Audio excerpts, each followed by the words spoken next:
माँ ऐसी ही होती है। इमोशनल, दिल को छू जाने वाली कहानी। विमल बहुत परेशान था। उसे समझ में नहीं आ रहा था कि वो इस परिस्थिति से कैसे निपटे।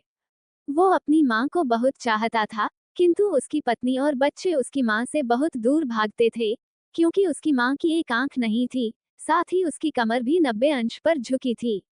वैसे वह अपना काम सब खुद कर लेती है, किंतु फिर भी वो उसकी पत्नी और बच्चों के लिए हमेशा खटकती रहती है। दादी, आप ऊपर के कमरे में जाओ, मेरे दोस्त आ रहे हैं, विमल के बेटे अखिल ने बड़े बेरुखी से कहा। पर बेटा, मैं तो यहाँ बहुत दूर बैठी हूँ, विमल की माँ ने बहुत प्यार से कहा। नहीं, आप उनके सामने मत रहो, वो मुझे चिढ़ाते हैं, अखिल ने जोर से डांटते हुए कहा। क्या हुआ अखिल, क्यों चिल्ला रहे हो? विमल की पत्नी कामनी ने किचन से ही आवाज लगाई। देखो ना माँ, ये दादी यहीं ड्राइंग रूम में बैठी हैं और मेरे दोस्त आ रहे हैं, अखिल ने शिकायत भरे लहजे में कहा। माँ जी, आप ऊपर चली जाओ, क्यों हम लोगों को लजवाती हो? कामनी ने बेटे का पक्ष लेते हुए कहा। बेचारी सरस्वती चुपचाप उठकर सीढ़ी के सहारे ऊपर जाने लगी। कमर झुकी होने के कारण उन्हें ऊपर चढ़ने में बहुत परेशानी हो रही थी, किंतु वो पूरी ताकत से ऊपर के एक अकेले कोने वाले कमरे में जाकर बैठ गईं। विमल बाजू के कमरे से सब सुन रहा था। उसे कष्ट हो रहा था कि उसकी माँ को अपमानित होना पड़ रहा है, किंतु वो असहाय था। अगर वो कुछ कहता है तो पत्नी और बच्चे उसका विरोध करने लगते हैं। दूसरे उनके तर्क भी सही लगते हैं। चूंकि वो एक प्रशासनिक अधिकारी था, उसका सामाजिक स्तर बहुत ऊंचा था, उसकी ससुराल भी एक उच्च घराने में थी, अतः वह चुपचाप इस तरह हर दिन अपनी माँ को अपमानित होते देखता रहता था। रात को विमल की पत्नी ने कहा, देखो जी, अब कुछ करो। कल कलेक्टर साहब की पत्नी आई थी। माँ जी अपनी देशी धुन धारा में उनसे मिली। मुझे बहुत शर्म आ रही थी बताते हुए कि ये मेरी सास हैं। मैंने कह दिया कि दूर की रिश्तेदार हैं, इलाज कराने आई हैं। विमल को रोना आ गया, किंतु फिर भी वह चुप रहा। उसे समझ में नहीं आ रहा था कि वो क्या करे।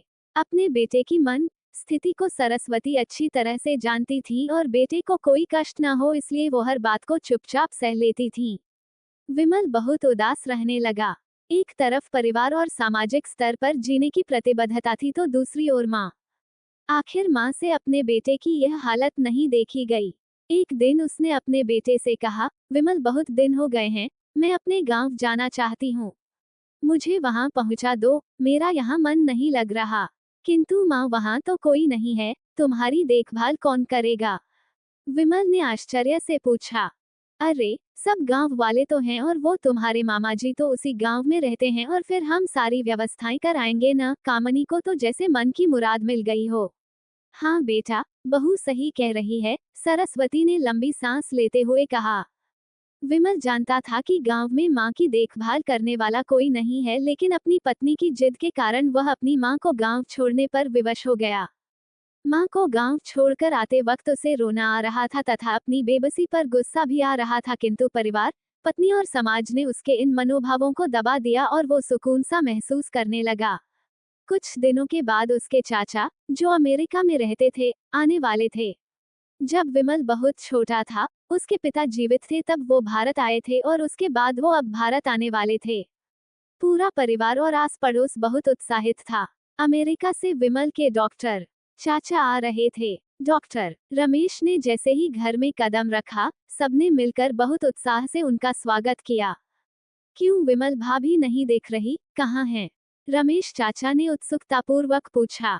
जी वो गांव में रहती हैं, यहाँ उनका मन नहीं लगा, कामनी ने सपाट लहजे में उत्तर दिया।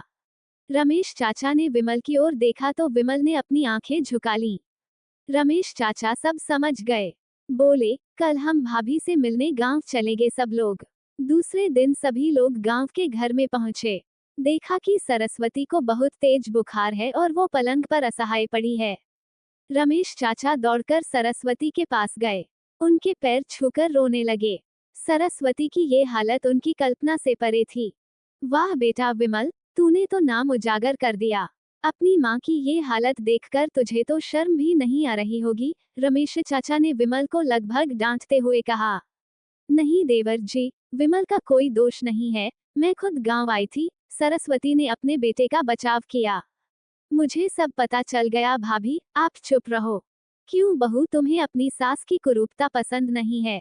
समाज में तुम्हें नीचा देखना पड़ता है ना? रमेश चाचा ने कामनी की ओर व्यंग्य से देखा। कामनी निरुत्तर होकर विमल को देखने लगी।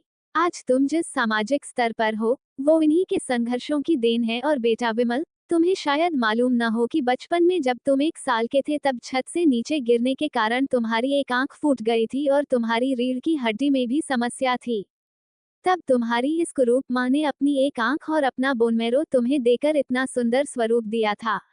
कामनी बेटा, इतने सालों तक संघर्ष करके बेटे को प्रशासनिक अधिकारी बनाने वाली इस संघर्षशील औरत की तुम लोगों ने ये दशा कर दी। तुम्हें ईश्वर कभी माफ नहीं करेगा। डॉक्टर रमेश की आंखों से अश्रु जलधारा बह रही थी। अब भाभी, आप मेरे साथ अमेरिका जाएंगी। यहाँ इन स्वार्थी लोगों के बीच नहीं रहेंगी, रमेश चाचा ने सरस्वती से कहा। विमल को तो काटो तो खून नहीं था। रमेश चाचा ने जो राज आज बताया उसके बाद तो विमल को यही लग रहा था कि उससे ज्यादा पापी इंसान इस दुनिया में कोई और है ही नहीं। वो दौड़ता गया और माँ सरस्वती के कदमों से लिपट गया। माँ, मेरा अपराध अक्षम्य है। मैं जानबूझकर चुप्पी साधे रहा, आपका अपमान करवाता रहा। अब सिर्फ आप ही उस घर में मेरे साथ रहेंगी और कोई नहीं। विमल ने गुस्से की दृष्टि से अपनी पत्नी और बच्चों को देखा। कामनी को भी बहुत पश्चाताप हो रहा था, किंतु उसकी हिम्मत नहीं हो रही थी कि वो सरस्वती से आंख मिलाए। सरस्वती ने कामनी की मन स्थिति को समझकर उसको पुचकारते हुए अपने पास बुलाया और विमल को डांटते हुए कहा, खबरदार, जो मेरी बहू को मुझसे अलग करने की कोशिश की तो तुझे ही घर से बाहर निकाल दूंगी। कामनी और बच्चों ने सरस्वती के पैर पड़ते हुए अपने व्यवहार पर माफी मांगी और माँ के हृदय ने सबको माफ कर दिया। माँ ऐसी ही होती है। राधे कृष्णा। आपको ये कहानी अच्छी लगी हो तो सब्सक्राइब, लाइक, शेयर और कमेंट करें। धन्यवाद।